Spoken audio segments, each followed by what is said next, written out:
Hello everyone, welcome to commerce class. Guys, thank you very much. More people are sent an assignment today. First of all, I would like to appreciate to everyone. Some people's, more or 5 to 6 people's not sent it till now. So I'm not going to tell those people's name here because of that is the not good, right? So you people know what to do, how to do. So please send assignments as soon as possible. Unit number 5. We are in unit number 5, marketing. In unit number 4, we are seen about HRM, human resource management, all those things. Like that, in unit number 5, we are going to see about the marketing. In chapter number 13, we full discussed about what is the market and who is the marketer. What is the market? Simply, what is the market? The place where we are buyer and seller are meeting both to exchange the products. That is called a market. That is the place, simply place where the buyer and the sellers are meet together for exchange purpose is called a market. And we seen about the what are the classifications in market. We have a more types of market according to 8 categories, more than 25 types of markets we seen. 25 மார்க்கெட்டுக்கு மேலே நம்ம பார்த்தோம் என்னன்ட்டு. According to 8 கேட்டகரியில் 25 டைப்பாக அதை பிரிச்சிருந்தாங்க அப்படிங்கிறத நம்ம பார்த்தோம். என்னென்ன ஞாபகம் இருக்கா? இன்றைக்கி எக்ஸாமில் பார்த்தீங்களா? ஃபுல் அண்ட் ஃபுல் நான் கேட்டது 1 மார்க் ஃபுல்லாகவே இன்சைட் கொஸ்டின் பேப்பர்ஸ் தான். கரெக்டாக? அதே மாதிரி தான் இனிமேட்டு வர எல்லா டெஸ்ட்டுமே 1 மார்க் மட்டும் இன்டர்னலாக தான் இருக்கும். ஏன்னா நீங்கள் வீடியோ பார்த்தா மட்டும்தான் ஆன்சர் பண்ண முடியாமல் தான் நான் கொஸ்டின் கேட்பேன். சரிங்களா? ஈஸியான கொஸ்டின்ஸ் டஃப்பாக கேட்டிருந்தேன் நான். So you guys will understood what is the concept. வீடியோவை பார்த்தா மட்டும்தான் உங்களால் ஆன்சர் பண்ண முடியுங்கிறதுக்காக தான் அந்த மாதிரி பண்ண நான். சரிங்களா? ஓகே. அது இல்லாமல் சாப்டர் நம்பர் 13 நம்ம பார்த்தது ஒரு சின்ன கான்செப்ட், மார்க்கெட்டர். யார் மார்க்கெட்டருங்கிறது யார்? The person who is deals with the marketing techniques is called marketer. சிம்பிளாக சொல்லப்போனால். ஓகேங்களா? அந்த மாதிரி தான் அடுத்த சாப்டர் மார்க்கெட்டிங் அண்டு மார்க்கெட்டிங் மிக்ஸ்னால் என்ன? மார்க்கெட்டிங் மிக்ஸ்னால் என்ன? மிக்ஸ்னால் என்ன? நிறையா இதை போட்டு ஒன்றா கலக்கிறது, அதான் மிக்ஸ். ஆமாம் தானே? அதே மாதிரி தான் மார்க்கெட்டிங் அண்டு மார்க்கெட்டிங் மிக்ஸ்னால் என்னன்னு சொல்லிட்டு நம்ம சாப்டர் நம்பர் 14 நாம் பார்க்க போகிறோம். சரிங்களா? ஸோ வாங்க சாப்டருக்குள்ளே போகலாம். Chapter number 14, marketing and marketing mix. Introduction. Marketing is one of the business functions that all activities take place in relation to market for actualize potential exchanges for the purpose of satisfying human wants, needs.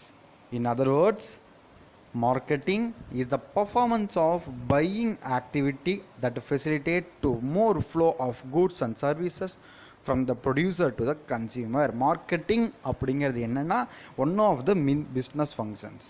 இது வந்து பிஸ்னஸில் நம்ம பண்ணக்கூடிய ஒரு வேலை. எதற்காக நாம் பொருட்களை தயாரிக்கிறோம், எதற்காக தயாரிக்கிறோம் என்று பார்த்தீர்களானால், எதற்காக தயாரிக்கிறோம்? கண்டிப்பாலுமே அந்த பொருளை சேல்ஸ் பண்ணி அது மூலமாக நமக்கு ஏதாச்சும் ப்ராஃபிட் வரணும் அப்படிங்கிற பர்பஸ்க்காக தான் நம்ம என்ன பண்ணுவோம்? அந்த பொருளை வந்து நம்ம ப்ரொடியூஸ் பண்ணுவோம். அந்த பொருளை மக்கள்கிட்ட போய் சேரணுன்னா நம்ம என்ன பண்ணணும்னு பார்த்தீங்கன்னா, அந்த பொருளை பார்த்தீங்கன்னா மார்க்கெட்டிங்கை நம்ம யூஸ் பண்ணணும்.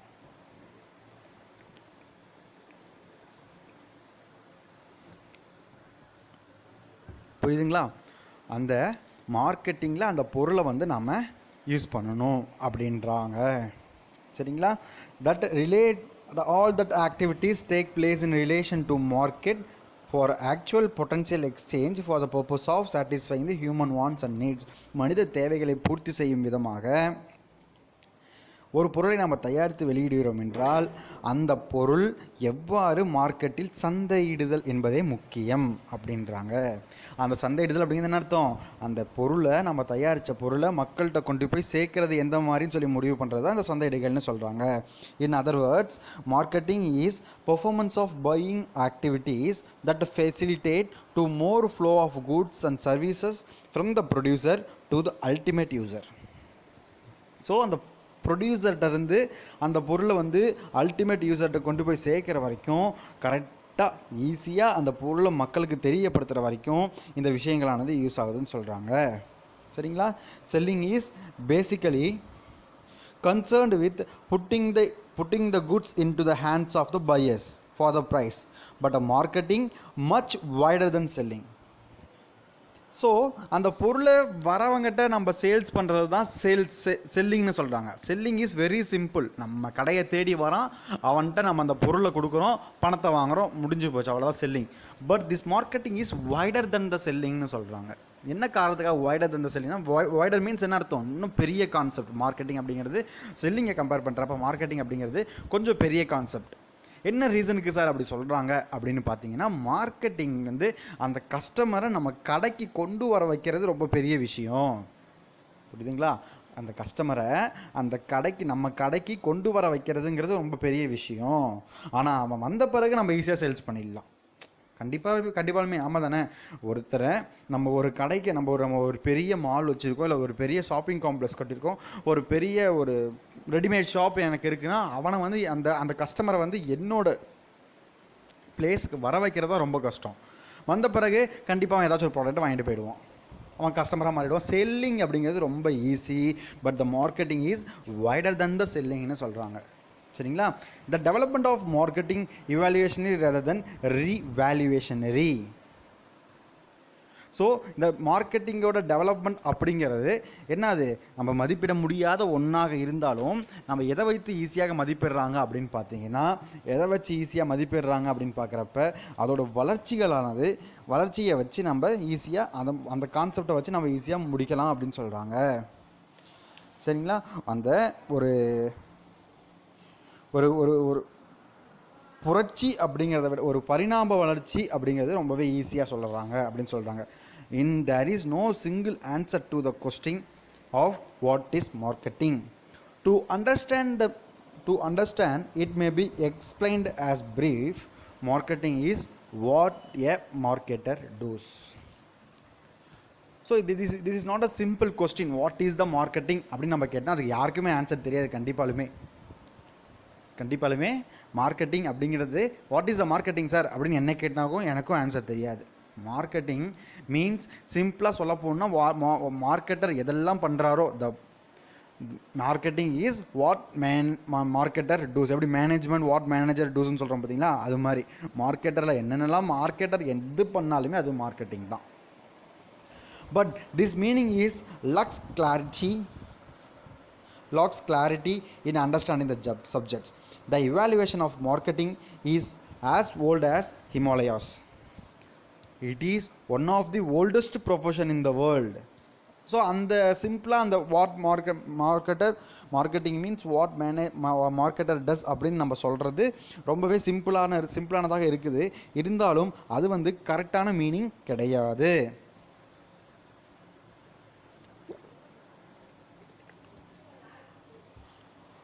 அது என்னது? கரெக்டான மீனிங் கிடையாது.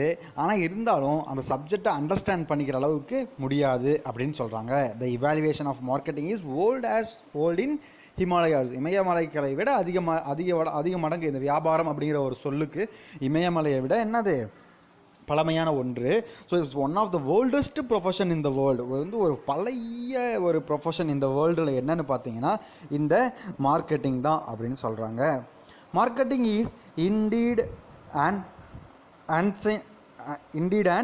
ancient art. It has been practiced is one from or the other since the days of Adam and Eve. ஆதாம் ஏவாள் காலத்திலிருந்தே அந்த மார்க்கெட்டிங் அப்படிங்கிறது இருக்குது.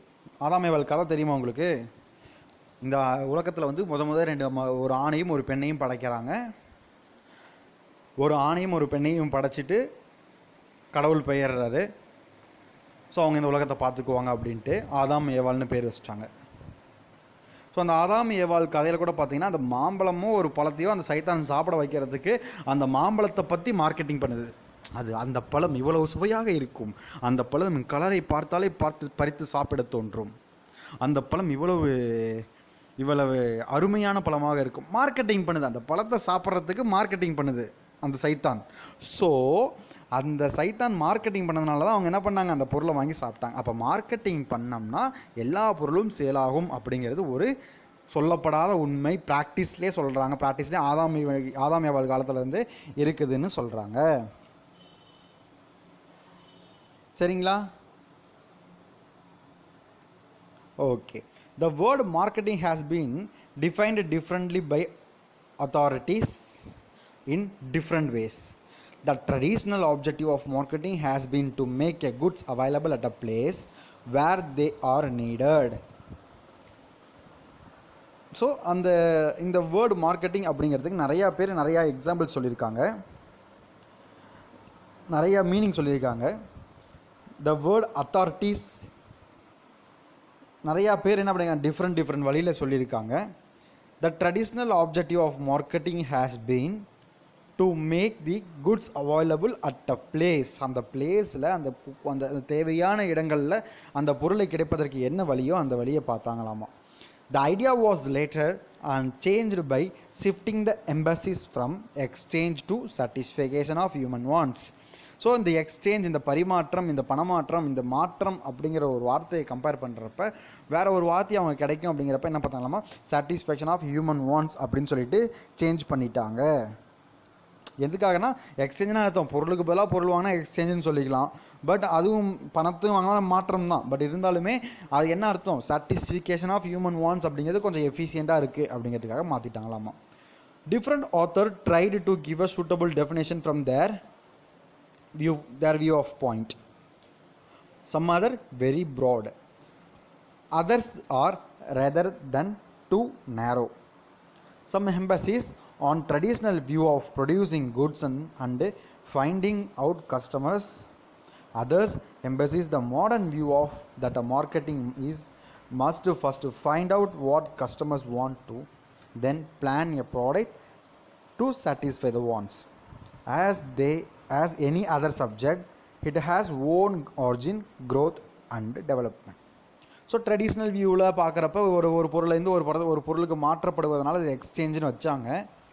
அப்படி வச்சா கூட கஸ்டமர்களோட தேவைக்கு தகுந்த மாதிரி பிளான் பண்ணி அவங்களுக்கு தகுந்த ப்ராடக்டை கொடுக்கணும் அப்படிங்கிற ஒரு முடிவில் என்ன பண்ணாங்கன்னா அந்த பேர் வந்து human wants, satisfying the human நீட்ஸ்ன்னு சொல்லி மாற்றிட்டாங்க. ஆஸ் எனி அதர் சப்ஜெக்ட், மற்ற சப்ஜெக்ட்டுக்கு இருக்கிற மாதிரி இந்த மார்க்கெட்டிங்க்கும் இவாலுவேஷன், வளர்ச்சி, பரிணாம வளர்ச்சி இருக்குது அப்படின்னு சொல்கிறாங்க. அதை தான் 1 by 1 இந்த இவாலுவேஷன் ஆஃப் மார்க்கெட்டிங்கிற டாப்பிக்கில் கீழே கொடுத்துருக்குறாங்க. Evaluation of marketing, barter system.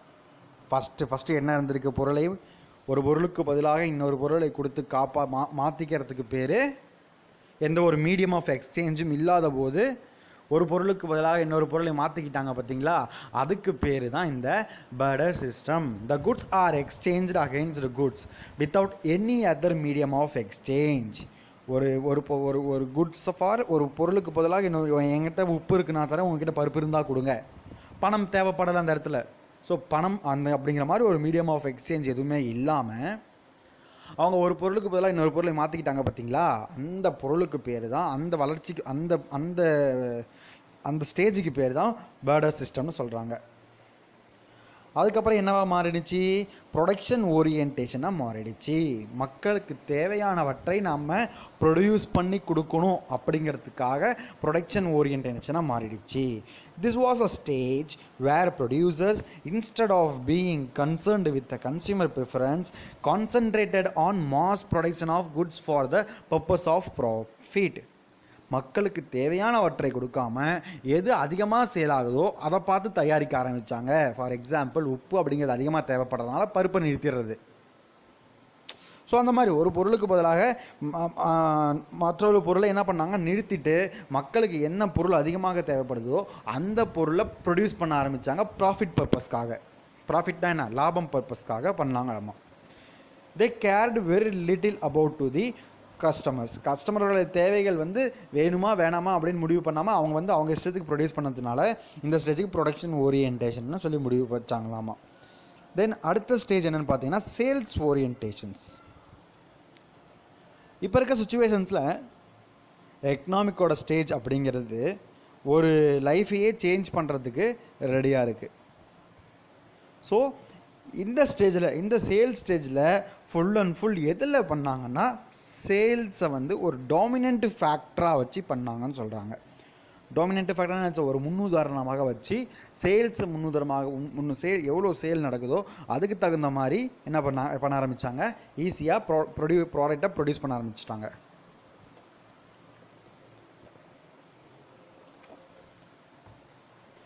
The stage witnessed major changes in all spheres of economic life. The selling became the dominant factor without any efforts for the satisfaction of consumer needs. So கஸ்டமரோட தேவைகள் அப்படிங்கிறது எப்படி பூர்த்தி செய்யணும், எந்த மாதிரி பூர்த்தி செய்யணும்னு பார்த்துட்டு அதுக்கு தகுந்த மாதிரி மாற்றாமல், அதாவது சேல்ஸ் ஓரியன்டேஷனாக மாற்றிட்டாங்க அப்படின்னு சொல்கிறாங்க. Next stage marketing orientations. Customers important was realised but only as a means of disposing a goods produced. Competition become more stiff, aggressive advertising, personal selling, large scale sales promotions etc. are used as a tools to boost sales. So இந்த சேல்ஸை பொறுத்த வரைக்கும் என்ன மாதிரி ஓரியன்டேஷனில் அடுத்தது மாறினுச்சுன்னு பார்த்தீங்கன்னா marketing ஓரியன்டேஷனில் மாறினுச்சு. அப்போ எல்லாம் பல்பொடி அப்படின்னாலே ஒன்று தான், டூத் பேஸ்ட் அப்படின்னாலே ஒரு ப்ராடக்ட் தான், கோல்கேட் மட்டும்தான், இல்லை கோபால் மட்டும்தான், இல்லை 1431 பயோரியா பல்பொடின்னு ஒன்று இருந்துச்சு. அப்போல்லாம் பார்த்தீங்கன்னா அந்த பல்பொடி மட்டும்தான், வேறு எந்த ஒரு காம்படிஷனுமே இல்லை. இப்போ அடுத்த ஸ்டேஜ் என்ன ஆயிடுச்சு, நிறைய காம்படிஷன் வர ஆரம்பிச்சிருச்சு மக்களுக்கு நடுவில். ப்ராடக்ட்ஸு நானும் கோல்கேட்டு மட்டும் இருந்த காலத்தும் போய் கோல்கேட்டு, பெப்சோடன்ட்டு, அப்புறம் என்னமோ டாபரு, என்னென்னமோ பேஸ்ட் இருக்குது. நம்ம தான் நிறையா டைப் ஆஃப் பேஸ்டஸ் இருக்குது. ஸோ எல்லா வகையான பேஸ்ட்டும் விற்க ஆரம்பிச்சிட்டாங்க அப்புறமேட்டு. ஸோ அதனால் மார்க்கெட்டிங் பண்ண வேண்டிய சுச்சுவேஷனுக்கு தள்ளிட்டாங்க. எது மூலம் மார்க்கெட்டிங் பண்ண சொல்லியிருக்காங்க பாருங்கள், நிறைய பிகம் மோர் ஸ்டிஃப், காம்படிஷன் ரொம்ப டைட் ஆகிடுச்சு. அக்ரெசிவ் அட்வர்டைஸிங் அப்படின்னு அர்த்தம், கவரக்கூடிய விளம்பரங்கள், பர்சனல் செல்லிங், வீடு வீடாக போய் கேட்குறது, large scale sales promotion, 10 packet வாங்கினா 1 பாக்கெட் ஃப்ரீன்னு சொல்கிறது, இந்த மாதிரி யூஸை வச்சுட்டு என்ன பண்ணாங்க, மார்க்கெட்டிங் டெக்னிக்ஸை யூஸ் பண்ணாங்கன்னு சொல்கிறாங்க. அடுத்தது consumer orientation. Under this stage only such products are brought forwarded to the market which are capable of satisfying the taste, preference of expectations of the customer satisfactions. So இது அடுத்த stage எதை பார்த்தா நுகர்வோரை சார்ந்து மாறிடுச்சு.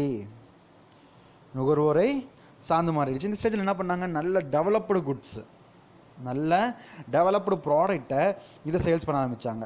எங்கே, நுகர்வோருக்கு, கன்சியூமருக்கு சேல்ஸ் பண்ண ஆரம்பிச்சிட்டாங்க. ஸோ அப்போ அந்த கன்சியூமர் எந்தெந்த ப்ராடக்டெல்லாம் கன்சியூமரை சாட்டிஸ்ஃபை பண்ணுதோ அந்த ப்ராடக்டெல்லாம் ரொம்ப லீடில் போணுச்சு அப்போ கன்சியூமர் ஓரியன்டேஷனாக இருக்கிறப்ப அப்படின்னு சொல்கிறாங்க. Consumer satisfactions. Management orientation. அடுத்தது மேலாண்மையை சார்ந்து மாறிடுச்சுன்னு சொல்கிறாங்க. The marketing functions assume the managerial role to coordinate all interaction of a business activities which the objective of planning, promoting and distributing the one, satisfying the products and services to present and potential customers. So அந்த marketing அப்படிங்கிறத மேனேஜ்மெண்ட்டோடு ஒன்றா சேர்த்து விட்டாங்க. எதுக்காகனா அந்த மேனேஜ்மெண்ட்டில் என்ன பண்ணுவாங்க, எப்போவுமே நம்ம ஆல்ரெடி ஃபஸ்ட் யூனிட்டில் பார்த்த மாதிரி மேனேஜ்மெண்ட்டில் தான் பிளான் பண்ணி, ஆர்கனைஸ் பண்ணி, கோஆர்டினேட் பண்ணி, டைரக்ட் பண்ணி எல்லா வேலையும் பண்ணுறதுனால இது இந்த மார்க்கெட்டிங்கை மேனேஜ்மெண்ட் சார்ந்த ஒன்றாக பண்ணிட்டாங்க. ஸோ மேனேஜ்மெண்ட் சார்ந்த ஒன்றா என்ன அர்த்தம், மேலாண்மை சார்ந்த ஒன்றுனா என்ன அர்த்தம், என்ன அர்த்தத்தில் சொல்லாங்கன்னு பார்த்தீங்கன்னா அந்த மார்க்கெட்டிங்கையும் பிளான் பண்ணி கரெக்டாக மக்களோட தேவைகளை பூர்த்தி செய்தா இன்னும் பார்த்து செஞ்சிச்சுன்னா அதுக்கு தகுந்த மாதிரி ப்ராடக்டை கொடுத்து ஸோ அப்படி பண்ண ஆரம்பிச்சிட்டாங்க. அப்படின்னு சொல்கிறாங்க. அதுக்கு பேர் மேனேஜ்மெண்ட் ஓரியன்டேஷன் சொல்கிறாங்க. இதெல்லாம் என்னென்னு பார்த்தீங்கன்னா, how many orientations in the evaluation அர்த்தம் பரிணாம வளர்ச்சிகளை எப்படி ஒவ்வொரு ஸ்டெப்பாக வளர்ந்துச்சு. ஃபஸ்ட்டு பண்டமாற்று முறையில் ஃபஸ்ட்டு பேர்டர் சிஸ்டத்தில் இருந்துச்சு, அப்புறம் ப்ரொடக்ஷன் ஓரியன்டேஷனாக மாறினுச்சு, அப்புறம் சேல்ஸ் ஓரியன்டேஷனாக மாறினுச்சு, அப்புறம் மார்க்கெட்டிங் ஓரியன்டேஷனாக மாறி அப்புறம் என்ன பண்ணுச்சு, கன்சியூமர் ஓரியன்டேஷனாக மாறி கடைசியாக மேனேஜ்மெண்ட் ஓரியன்டேஷனில் வந்து ஸ்டாப் ஆகிடுச்சின்னு சொல்கிறாங்க. சரிங்களா? இந்த 5மே என்ன அர்த்தம்? மார்க்கெட்டிங் ஓரியன்டேஷன் சொல்லிட்டு சொல்கிறாங்க.